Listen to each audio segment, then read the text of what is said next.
이 오픈 AI가 만든 데이터들이 결국 인터넷에 있는 수많은 데이터를 크롤링, 그러니까는 긁어서 학습한 거거든요. 그러다 보니까 이제 실제로 그 문서, 그래서 아마도 이제 2라운드로 발생할 건 결국 생성형 AI에 들어간 데이터에 대한 저작권과 출처와 비용 문제를 어떻게 해결할 것이냐 라고 하는 게 아마 2024년에 제일 큰 화두 중에 하나가 될 거고요.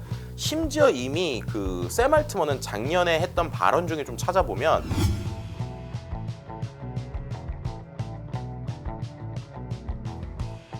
실제로 이제 그 오픈 AI의 회사의 어떤 히스토리와 이 저작권에 대한 얘기를 같이 해야 될 것 같아요. 오픈 AI는 원래는 비영리 단체에 가깝습니다. 그러다 보니까 이 오픈 AI가 만든 데이터들이 결국 인터넷에 있는 수많은 데이터를 크롤링, 그러니까 긁어서 학습한 거거든요.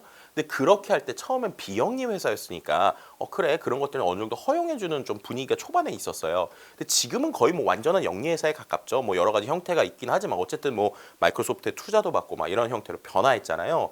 그러다 보니까 이제 실제로 그 문서의 원출처에 대한 저작권의 이슈가 계속 드러납니다.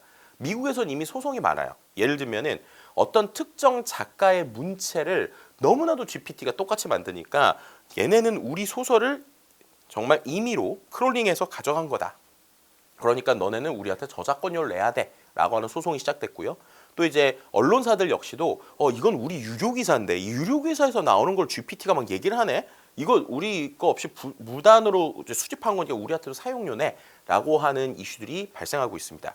그래서 아마도 이제 2라운드로 발생할 건 결국 생성형 AI에 들어간 데이터에 대한 저작권과 출처와 비용 문제를 어떻게 해결할 것이냐 라고 하는 게 아마 2024년에 제일 큰 화두 중에 하나가 될 거고요. 심지어 이미 그 샘 알트먼은 작년에 했던 발언 중에 좀 찾아보면 예를 들면 의료 정보 같은 아주 전문적인 지식의 정보는 우리가 돈을 내고도 구매할 의사가 있다라는 표현을 했어요. 하지만 지금 이러한 신문이나 뉴스의 데이터에 대해서는 이런 것들은 일종의 공공재와 같은 형태로 지금 샘 알트먼이 얘기하고 있거든요. 그러니까 결국에는 이러한 논란들이 법적으로 어떻게 해결되고 법적으로 어떻게 되냐에 따라서 엄청나게 큰 머니 싸움이 될 수 있습니다. 예를 들면 정말로 그런 크롤링되는 모든 데이터에 대해서 저작권이 허용되게 되잖아요. 정말 재밌는 일이 생기는데 여러분들이 그냥 인터넷에 블로그 글 쓰고 뭐 하고 있는데 갑자기 생뚱맞게 오픈 AI가 여러분에게 돈을 주는 이런 일이 생길 수도 있는 것이죠.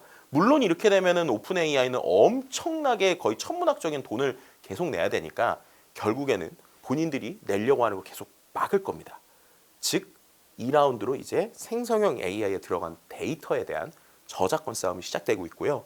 그래서인지 최근에 만들어지는 생성형 AI들은요. 본인들이 확보한 데이터로만 학습한 이러한 것들이 좀 나오고 있고 대표적인 게 어도비에서 쓰고 있는 생성형 AI들 이런 것들은 실제 본인들이 가지고 있는 이미지에서만 학습해서 혹시나 문제 생기면 우리가 책임질게 라고 하는 적극적인 얘기까지 하고 있다. 이렇게 말씀드릴 수 있을 것 같습니다. 네, 뭐 GPT 스토어 같은 경우는 결국에는 누구나 챗봇을 만들 수 있는 거다 보니까 하도 많아서 이제 좀 막힌 게 뭐냐면 결국 다 데이팅과 관련된 쪽입니다. 그러니까 가상의 연인과 대화하는, 가상의 어떤 페르소나의 어떤 이성과 대화하는 이런 쪽에 대한 니즈가 처음에 되게 많아서 그쪽에 대한 챗봇이 엄청 쏟아졌어요. 근데 재밌는 게요. 사람들이 실제로 이런 생성형 AI를 뭘 제일 많이 쓰는가 통계를 보더라도 투자에 대한 관점을 보더라도 이 챗GPT 오픈 AI 다음으로 나오는 게 항상 캐릭터.ai라는 서비스입니다. 이 캐릭터.ai가 뭐냐면요. 우리가 수많은 챗봇의 페르소나를 갖고 있어요. 예를 들면은 내가 뭐 오바마 대통령하고 대화하는 챗봇, 아니면 뭐 일론 머스크랑 대화하는 챗봇, 이런 것들을 누구나 쉽게 만들 수 있는 거거든요. 결국에는 생각보다 사람들이 업무적인 것도 있지만 나의 감정적인 표현이나 나에 대한 대화를 해주는 이런 녀석들에도 상당히 관심이 많구나라는 걸 볼 수 있고요. 그 다음으로 많이 쓰는 건 아무래도 정보 검색형이겠죠. 말씀드렸던 것처럼 챗 GPT라는 녀석이 정보에 대해서 제대로 알고 있지 못하잖아요.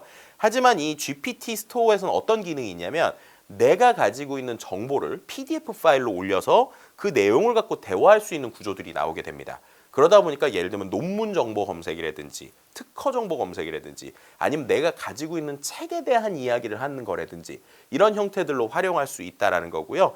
그래서 지금은 GPT 스토어가 무료이지만 향후에 결국에는 그 오픈 AI가 그리는 그림은 이게 마치 앱 스토어처럼 누구나 자기의 정보나 내용을 만들고 그걸 통해서 돈을 받는 이런 구독제 형태를 지금 생각하고 있거든요. 그래서 이런 부분들이 향후에 좀 어떻게 보면 올라갈 거라고 보이는데, 하지만 지금 주의를 하셔야 돼요.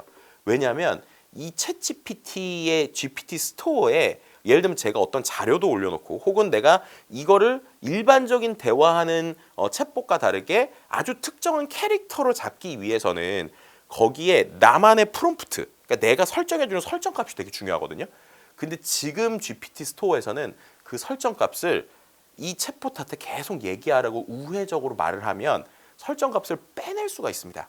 그럼 결국 그게 자기의 노하우인데, 노하우를 누구나 빼갈 수 있으면 이거는 복사를 할 수 있게 되는 거잖아요. 그렇기 때문에 지금 GPT를 만드는 오픈 AI가 아직까지 유료화를 안 하고 있는 부분은 제가 볼 때 이 보안 이슈 때문이 아닐까 생각이 들거든요. 그래서 아직까지는 이거를 활용을 하시되 너무 막 내 거를 다 올려놓고 막 이렇게 하시는 거는 조금은 조심하실 필요는 있다, 이렇게 말씀드릴 수 있을 것 같습니다. 네, 결국에는 챗GPT라고 하는 녀석은 지금 생성형 AI들이 정말 많아요. 그 많은데 뭐 두세 가지로 나눌 수 있을 것 같습니다. 첫 번째는 기업을 중심으로 인터넷 베이스로 움직이는 형태가 있고요. 두 번째는 기업이 만들긴 하는데 설치형 베이스로 나오는 것들이 있고요. 그러니까 그건 인터넷에 연결이 안 되고 서버에 들어가는 거죠. 세 번째는 오픈 소스, 그러니까 누구나 쓸 수 있게 만든 형태로 한 것들을 설치형으로 나오거나 클라우드 기반에서 내가 만들 수 있는 이런 구조들이 좀 나오고 있어요. 그럼 그 안에서 이 오픈 AI의 챗GPT는 어떤 역할을 할 것이냐? 아까 말씀드렸던 수많은 저작권 이슈나 이런 것들이 나오게 되면 결국에는 오픈 AI에 쓰는 비용들이 높아질 확률이 있거든요. 그럼 이 둘 중에 하나겠죠. 결국에는 얘네들이 그럼에도 불구하고 강력한 플랫폼으로서 나머지 플레이어들을 거의 다 몰살시키면서 완전히 압도적인 위치를 갖고 그 다음에 가격을 올리는 구조를 찾거나, 아니면은 약간 공존하는 형태죠. 그러니까 서비스 단에서 쉽게 쓸 수 있는 건 이걸 쓰되 뭔가 비용이 엄청 들거나 보완을 하는 건 결국에는 자체 언어 모델이나 혹은 오픈소스형 언어 모델을 설치하는 형태의 기업의 구조들, 이렇게 두 가지로 나눠질 확률이 있다는 거고요.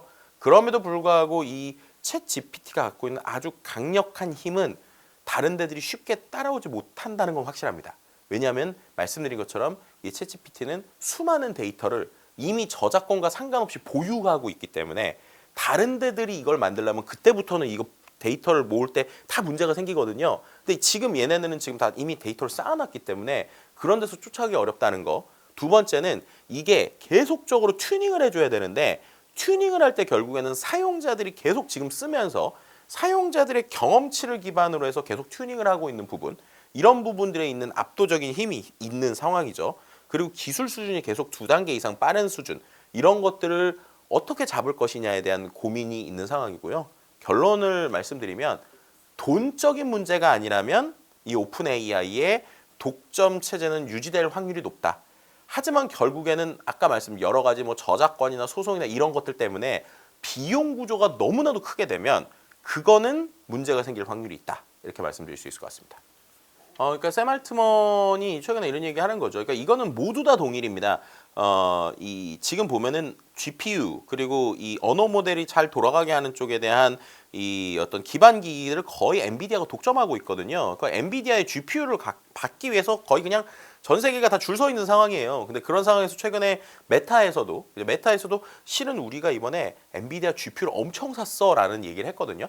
그 얘기는 지금 이 데이터가 늘어나는 속도, 서비스가 늘어나는 속도, 이거를 GPU가 감당을 못한다는 거예요. 그러니까 돈이 있다고 살 수 있는 구조가 아니라는 거죠.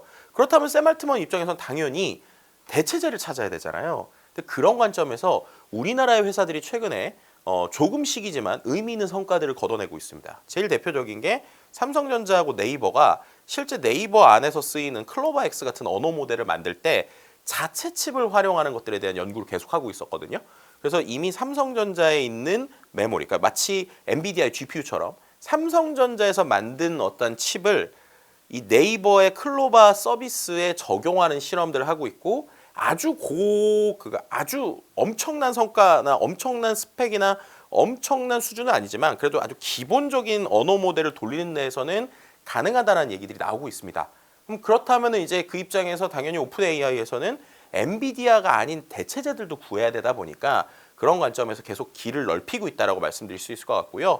그런데 또 이제 그거를 하는 데들이 그나마 대체제로 있는 게 구글이잖아요. 근데 구글은 예를 들면 GPU가 아닌 TPU라고 하는 본인들의 어떠한 프로세스를 활용해서 결국에는 구글, 그러니까 그 엔비디아가 하는 것과 비슷한 구조를 그려놨는데, 아시지만 구글도 지금 오픈 AI의 관점으로 보면 경쟁자니까 이제 본인들이 그러한 것들을 얻어내긴 좀 쉽지 않죠. 그리고 구글 입장에서도 본인들 언어 모델 만들 때 본인들 만드는 칩도 되게 부족한 상황이거든요. 그렇기 때문에 어떻게 보면 이 전 세계적으로 아주 모자란 이 생성형 AI를 똑똑하게 만들기 위해서 필요한 칩들, 하드웨어들, 스펙들 이런 것들을 좀 찾기 위해서 좀 협의를 위해서 온 것이 아닌가라고 이제 저는 개인적으로 좀 생각을 하고요. 그만큼 이 반도체 시장이 앞으로 더 중요해질 수밖에 없다 이렇게 말씀드릴 수 있을 것 같습니다. 2016년에 알파고가 나왔을 때 실은 제가 되게 좋아하는 가우스전자라고 하는 웹툰이 있죠. 지금 뭐 드라마도 했지만 거기서 곽백수님께서 이런 만화를 그렸어요. 뭐냐면 미래에는 질문을 잘하는 사람이 살아남을 거예요. 왜냐하면 답변은 AI가 해줄 거니까 사람은 인공지능에게 던져줄 좋은 질문을 만들어내야죠. 이런 얘기를 이제 이미 했었어요. 근데 그리고 나서 시간이 지났죠. 그러면서 이제 거기에서 교육도 바뀌어야지 이런 얘기를 했어요. 근데 실제로 시간이 한 7, 8년 이상 지났죠. 그리고 정말 그런 AI가 왔어요. 우리에게. 우리가 질문만 해주면 답변을 잘해주는 녀석이 나왔습니다. 하지만 안타깝게도 우리는 여전히 7, 8년 전과 똑같이 질문하는 법에 익숙하지 않죠. 그리고 그런 것들이 훈련되어 있지 않습니다. 그렇기 때문에 이제는 우리가 AI에 대해서 좀 잘하기 위해서는 지금이라도 우리가 질문하는 법들 그리고 그 안에서 우리의 생각을 이야기하는 것들에 익숙해져야 돼요. 왜 그러느냐? 이제 그렇지 않잖아요. AI가 우리를 낚는 시대가 됐기 때문이에요. 이것도 제가 되게 인상적으로 봤던 어떤 사파의 하나인데 여기에 보면 이렇게 써 있어요. Humans are hooked, machines are learning 이렇게 써 있습니다. 그러니까 사람은 핸드폰 보면서 멍하니 낚이고 있는 거고, 그죠? 그리고 기계는 어떻게 돼요? 그걸 보면서 인간들아 제발 나에게 질문을 해줘라고 하면서 안 하니까 본인이 책 보고 그림 그리고 있는 이런 그림이에요. 결국에는 뭐예요? 우리가 숏폼 되게 많잖아요. 쇼츠나 숏폼을 보면 시간이 멍하니 가죠. 근데 그러고 있는 동안 우리는 아무 생각 없이 낚이고 있지만 그 데이터가 AI를 더 똑똑하게 해주잖아요. 더 맞춤형으로 된단 말이에요. 그래서 이런 말씀을 마지막으로 드리고 싶은데 미래에 대해서 예를 들면 AI가 일자리를 뺏어갈까 이런 걱정보다 근원적으로 할 것은 인간이 보색에 추월당하고 싶지 않다면 인간 스스로 보처럼 행동하는 걸 멈춰야 된다라고 말씀드리고 싶어요. 그래서 인간이 원래 할 수 있는 영역들, 인간이 잘할 수 있는 것들, 사람들이 질문하고 생각하고 사유하고 비판적인 관점으로 계속 뭔가를 파고드는 일들, 이런 것들을 오히려 AI와 함께 한다면 AI는 우리에게 좋은 도구가 될 수 있고요. 그렇지 않고 지금처럼 멍하니 그냥 시간을 보내고 있으면 그 안에서 AI는 점점 똑똑해지고 정말로 AI가 우리를 다 대체할 수 있는, 특히나 그렇게 있는 사람들을 대체할 수 있는 거는 생각보다 빨리 올 수 있다라고 말씀드릴 수 있을 것 같습니다.